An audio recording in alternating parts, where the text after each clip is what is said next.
আজকে বাংলাদেশ অভিভাবক শূন্য হয়ে গেছে। এই অভিভাবক শূন্য এটা কখনোই আমরা আর পূরণ করতে পারবো না। যেই মা, যে নেত্রী, যে গণতন্ত্রের কথা বলেছেন, সেই মানুষটিকে আমরা হারিয়ে ফেলেছি।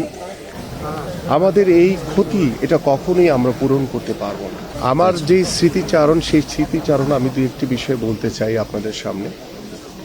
যে 2014 সালে যখন আমি প্রথম বিএনপিতে যোগদান করেছিলাম, সেই দিন থেকে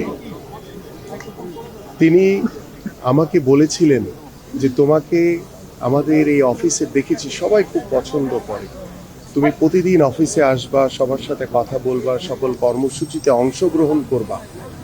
ঠিক সেই দিন থেকে আজ অবধি দলের প্রতিটি কর্মসূচিতে অগ্রভাগে থেকে চেষ্টা করেছি সকল কার্যক্রম করার জন্য। এবং আমার এই প্রিয় নেত্রীর যখন এই কথাগুলো আমার মনে পড়ে, আমি সবসময় উৎসাহিত হই, ইন্সপায়ার হই যে আমাকে ভালো কিছু করার প্রত্যয় আমাকে আশা জাগায়, গণতন্ত্রের পক্ষে কথা বলার জন্য আমাকে আশা জাগায়। এবং আমি যখন প্রথম অ্যারেস্ট হয়েছিলাম, সেই দিন আমার প্রিয় নেত্রী আমাদের মাননীয় মহাসচিবের কাছে বলেছিলেন যে আমিনুলকেও ওরা অ্যারেস্ট করেছে।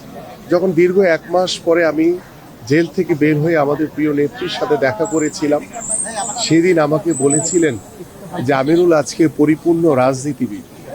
এবং আমি যেদিন যোগদান করেছিলাম সেদিন বলেছি যে তোমরা যে দুঃসময়ে বিএনপিতে আসছো, বিএনপি তোমাদের সব সময় মূল্যায়ন করবে। এবং আমাকে 2016 সালে যে কাউন্সিল, আমাদের দেশনেত্রী বেগম খালেদা জিয়া, আমাদের মাননীয় ভারপ্রাপ্ত চেয়ারম্যান জনাব তারেক রহমান আমাকে স্পোর্টস সেক্রেটারি হিসেবে দায়িত্বভার দেন।